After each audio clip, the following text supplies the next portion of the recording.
नमस्कार। झूठ का ये सारा संसार है, ऐसा सभी ज्ञानियों ने कहा है। सत्य की अंत में जीत होती है, ऐसा भी कहा है। लेकिन जब तक सत्य जीतेगा तब तक झूठ इतना दूर दौड़ चुका होगा और इतने फायदे उठा चुका होगा कि सत्य के जीत की कोई अहमियत नहीं रह जाएगी। लोगों को झूठ परोसो। झूठ जितना पसंद करते हैं लोग, इतने झूठे हो चुके हैं लोग कि झूठ के अलावा कुछ पसंद ही नहीं करते। जिस दिन आप उन्हें सत्य परोस दोगे, वो आपकी हत्या कर देंगे, आपको सूली पर चढ़ा देंगे, आपकी बुराई शुरू कर देंगे, आपकी संगत छोड़ देंगे, आपसे कटने लगेंगे। इस झूठ को जितने अच्छे तरीके से राजनेता समझ गए हमारे देश के, या सभी देशों के, खासकर लेकिन हमारे देश के, क्योंकि यहाँ से आप परिचित हैं, इस झूठ को इतनी अच्छी तरीके से समझ गए हैं कि इसके अलावा वो कुछ बोलते ही नहीं। और इसी झूठ में हम जी रहे हैं, इसी झूठ में हम साल दर साल वोट कर रहे हैं।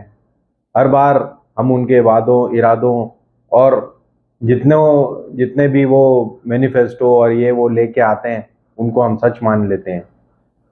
तो आप आज देखिए हमारे इस वीडियो में कि किस तरह से झूठ प्रचलित है, किस तरह से वो गद्दी पर बैठा है और किस तरह से हम उसे सेलिब्रेट कर रहे हैं, उत्सव की तरह मना रहे हैं, गर्व कर रहे हैं।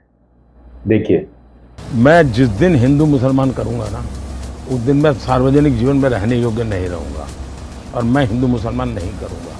ये मेरा संकल्प है। A few moments later.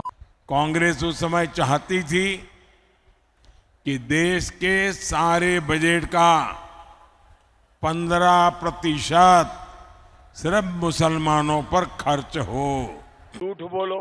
Hindu budget जितने मुसलमान हैं, मुस्लिम बजट हिंदू विरोधी है। मुसलमानों, सिर्फ मुसलमानों, मुस्लिम। हिंदू के लिए इतना, मुसलमान के लिए इतना। कांग्रेस और इंडिया अलायंस जब सत्ता में था तो ये लोग दलितों, पिछड़ों के आरक्षण में सेंधमारी करके वोट बैंक पॉलिटिक्स के लिए उनकी खास जमात को अलग से आरक्षण देना चाहते थे। जब तक जिंदा हूं, मैं धर्म के आधार पर इस देश को बांटने नहीं दूंगा। बार बार झूठ बोलो।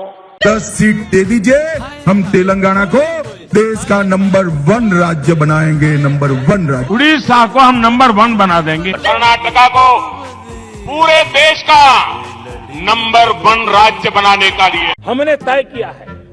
100 लाख करोड़ रुपया, 100 लाख करोड़ रुपया आधुनिक इंफ्रास्ट्रक्चर के लिए लगाए जाएंगे,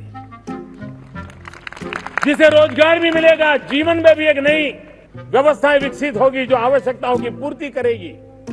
100 लाख करोड़, 100 लाख करोड़ से भी अधिक की योजना लाखों नौजवानों के लिए रोजगार के नए अवसर लेकर के आने वाली है। गोल ले लेंगे, सबको वितरित कर देंगे। और पहले जब उनकी सरकार थी, उन्होंने कहा था कि देश की संपत्ति पर पहला अधिकार मुसलमानों का है। इसका मतलब ये संपत्ति इकट्ठी करके किसको बांटेंगे? जिनके ज्यादा बच्चे हैं उनको बांटेंगे। घुसपैठियों को बांटेंगे। क्या आपकी मेहनत की कमाई का पैसा घुसपैठियों को दिया जाएगा? आपको मंजूर है?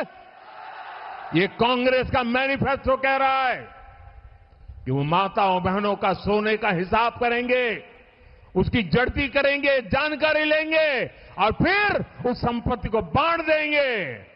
और उनको बांटेंगे जिनको मनमोहन सिंह जी की सरकार ने कहा था कि संपत्ति पर पहला अधिकार मुसलमानों का है। भाइयों बहनों, ये अर्बन नक्सल की सोच, मेरी माताओं बहनों, ये आपका मंगलसूत्र भी बचने नहीं देंगे। यहां तक जाएंगे, मैं कहने आया। करोड़ लुटेरों के पैसे विदेशी बैंकों में जमा है ना, इतने भी हम रुपये ले आए ना, तो भी हिंदुस्तान के एक एक गरीब आदमी को मुफ्त में 15-20 लाख रुपए भी मिल जाए। देखिए, ये जुमला है, ये भाषण देने का एक तरीका है, एक जुमला है। NEET, NIT, IIT, IIIT, IIM, AIIMS और लाइवलीहुड कॉलेज देश में सबसे पहले बनाने का काम भारतीय जनता पार्टी ने किया। असम के गुवाहाटी से लेकर पश्चिम बंगाल के कल्याणी तक, झारखंड देवघर से लेकर के बिहार में दरभंगा तक इस प्लानिंग के साथ नए नए एम्स खोले गए हैं ताकि लोगों को इलाज के लिए सैकड़ों किलोमीटर दूर न जाना पड़े। और वो सामने बिल्डिंग दिख रहा है ना, उसमें इलाज होता है। 750 बेड का हॉस्पिटल है, वो ऊपर का वो बिल्डिंग जो दिख रहा है उसमें 750 बेड का हॉस्पिटल है और 1250 करोड़ रुपए का ये एम्स है। देखिए आप लोग सब, कितना अच्छा लग रहा है भाई। कुछ नहीं बना है, एम्स नहीं बना दिख रहा है आपको? एम्स नहीं बना दिखता है, वो बिल्डिंग नहीं दिख रहा है एम्स? हाँ वो बड़ा बिल्डिंग है, नहीं बना हुआ है। हाँ बड़ा है। पिछले एक हफ्ते में बिहार में 8,50,000 से ज्यादा शौचालय बनाने का निर्माण कार्य पूर्ण कर दिया है।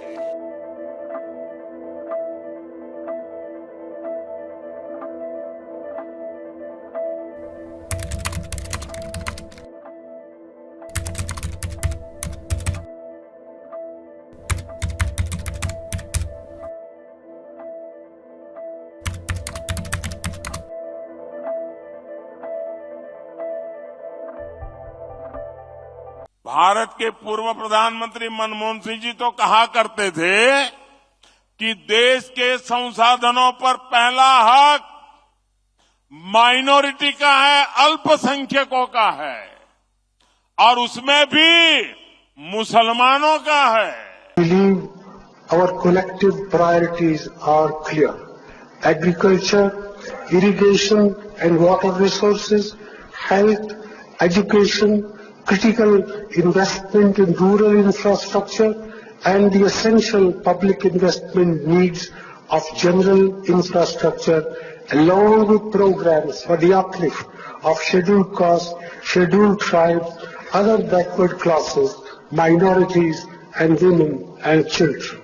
The component plans for scheduled castes and scheduled tribes will need to be revitalized.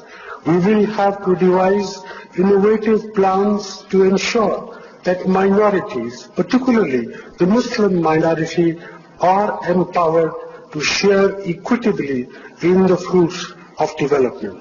They must have the first claim on our resources. जुठाई लेना, जुठाई देना, जुठाई भोजन, जूठ चबेना।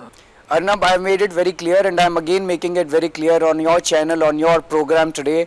I will never fight elections in my life and I don't want to hold any post in my life. I have no political ambitions. आप मेरे को बेटा मानते हो, आपने मेरे को बेटा बोला है। अगर आपने मेरे को बेटा बोला है तो अपने बेटे को अकेला तो नहीं छोड़ोगे इस तरह। आज मैं आप लोगों से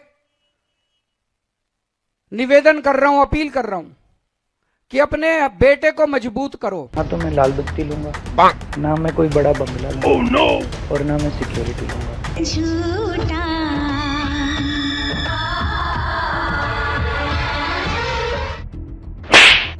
साले का खोपड़ी तोड़ साले।